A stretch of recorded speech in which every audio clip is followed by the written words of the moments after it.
আপনারা সবাই কেমন আছেন? আশা করি আল্লাহর অশেষ রহমতে খুব ভালো আছেন। আমিও আলহামদুলিল্লাহ ভালো আছি।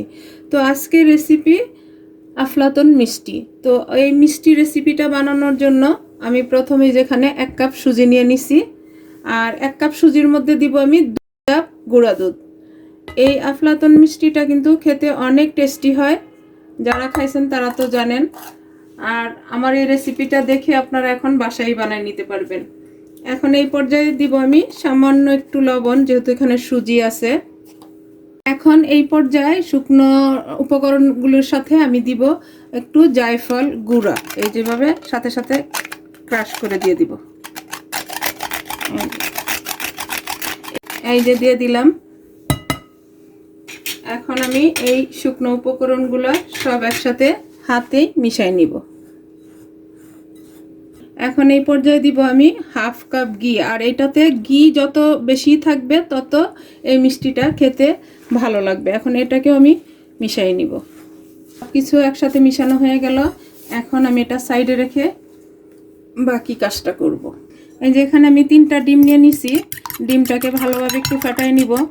আর আমরা কিন্তু এখন আর দোকানে যেতে হবে না, বাসায় বসে এত সুন্দর একটা মিষ্টি বানায় নিতে পারি। আফলাতুন মিষ্টি কিন্তু আমাদের সবারই পছন্দের, তাই না আমার ভাই বোনেরা? যদি আপনাদের একটু ভালো লাগে আমার আজকের এই আফলাতুন মিষ্টি রেসিপিটা, তাহলে আমার চ্যানেলটাকে সাবস্ক্রাইব করবেন, লাইক করবেন, শেয়ার করবেন এবং কমেন্টস করবেন। প্লিজ আমার ভাই বোনেরা আমার পাশেই থাকবেন।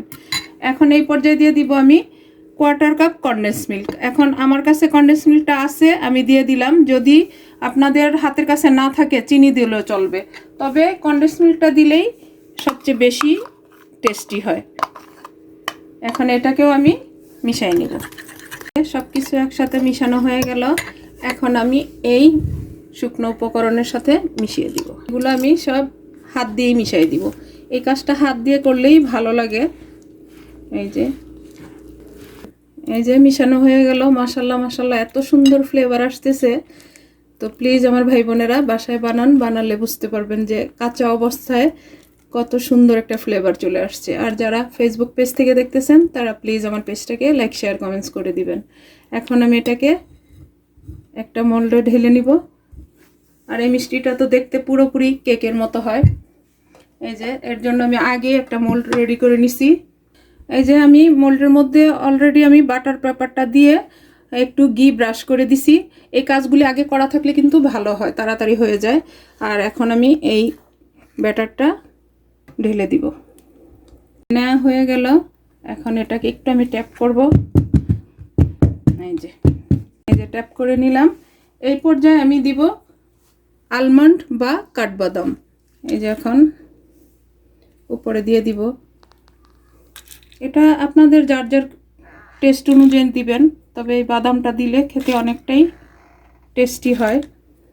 এটা দেওয়া হয়ে গেল। এখন চলে যাব ওভেনে। এই যে আমি আমার ওভেনটাকে 180 ডিগ্রিতে আমি ফ্রি হিট করছি 10 মিনিট। এখন আমি আফলাতুন মিষ্টি এই যে ওভেনে দিয়ে দিব, দিয়ে 250 ডিগ্রিতে দিয়ে দিব। এই যে এখন আমি 250 ডিগ্রিতে দিয়ে দিব। 250 ডিগ্রি দিয়ে আমি 30 মিনিটের জন্য বেক করব। এই যে আমি 30 মিনিটে দিয়ে দিলাম। এখন আমি 30 মিনিট পর্যন্ত অপেক্ষা করব। 30 মিনিট পর দেখব আমার আফলাতুন মিষ্টিটা কেমন হয়েছে। তো আমার প্রিয় ভাই বোনেরা আমার সাথেই থাকেন। দেখেন হয়ে গেল আমার 30 মিনিট বেক করা। মাশাল্লাহ আমার আফলাতুন মিষ্টিটাও হয়ে গেছে। এখন আমি এটাকে বের করে নিব। বের করে আপনাদের সাথে শেয়ার করতেছি বাকি কাজ কিভাবে কি বাকি রইল। আমার আফলাতুন মিষ্টিটা অলমোস্ট ঠান্ডাও হয়ে গেছে, বের করে নিছি। আর এই যে এখানে আমি 1/2 কাপ পানি গরম করে নিছি, এর মধ্যে দিব আমি 2 চামচ চিনি দিয়ে, আর দিব 1/2 চামচ ঘি। এই যে দিয়ে দিলাম, দিয়ে এটা মিশাই নিব।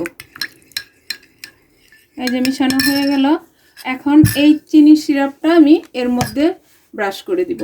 প্রথমে আমি একটু চামচ দিয়ে দিব, একটু একটু করে। এটা দেওয়ার চেষ্টা করবেন, এটা না দিলে কিন্তু এই আফলাতুন মিষ্টিটা খেতে অত একটা সফট হবে না।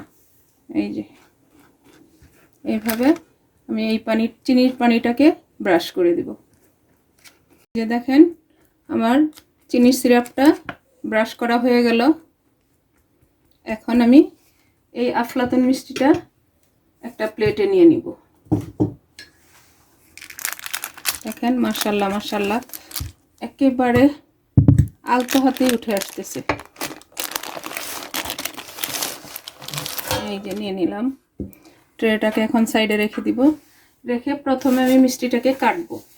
এখন এটাকে আমি কাটবো। প্রথমে এই সাইডগুলি কেটে নিব। বিসমিল্লাহির রহমানির রহিম। দেখেন একেবারে সফট, মাশাআল্লাহ মাশাআল্লাহ। দেখেন মাশাআল্লাহ ভিতরের কালারটা। এই যে এখন আমি মাছ বরাবর কাটবো। এই যে এখন এই আফলাতুন মিষ্টিটা আপনারা যে যতটুকু বড় করে কাটতে চান অতটুকু কাটবেন। আমি এই যে এই সাইজটা করে কাটবো। এই যে দেখেন মাশাআল্লাহ মাশাআল্লাহ। দেখেন এইভাবে কাটবো, কেটে তারপর সার্ভ করে আমি আপনাদের সাথে শেয়ার করতেছি। মাশাআল্লাহ মাশাআল্লাহ এত সুন্দর ফ্লেভার আসতেছে, বাসায় না বানালে কিন্তু পাবেন না। এই যে দেখেন মাশাআল্লাহ মাশাআল্লাহ আমার বানানো হয়ে গেল আফলাতুন মিষ্টি। তো এই আফলাতুন মিষ্টি তো আমার বাসায় ফিদা হয়ে গেছে সবাই খেয়ে। প্লিজ আপনারাও বাসায় বানিয়ে খেয়ে নেন, তাহলে বুঝতে পারবেন এটার টেস্ট। আর যারা খাইছেন তারা তো জানেন। তো এখন আমি এটা সাইডে রেখে দিব। এই যে এখানে আমি নিয়ে নিছি আপনাদের সাথে শেয়ার করার জন্য। দেখেন মাশাআল্লাহ মিষ্টির কালারটা দেখেন। আর আমি একটু ভেঙে দেখাই। আর এই যে একদম রসালো, এই যে ভেঙে দেখাই। দেখেন দেখেন মাশাআল্লাহ মাশাআল্লাহ এটা ঘিয়ের ফ্লেভারটা একেবারে মৌ মৌ করতেছে। আর যখন খাবেন তখন যে মানে এটার টেস্ট না খেলে আমি কিভাবে বুঝাবো, তাই না? তো যাই হোক আজকে আমার এই আফলাতুন মিষ্টি বানানো শেষ হয়ে গেল। তো আমি আবার নতুন কোনো রেসিপি নিয়ে আসবো। আজকে আপনাদের কাছ থেকে বিদায় নিব। আল্লাহ হাফেজ।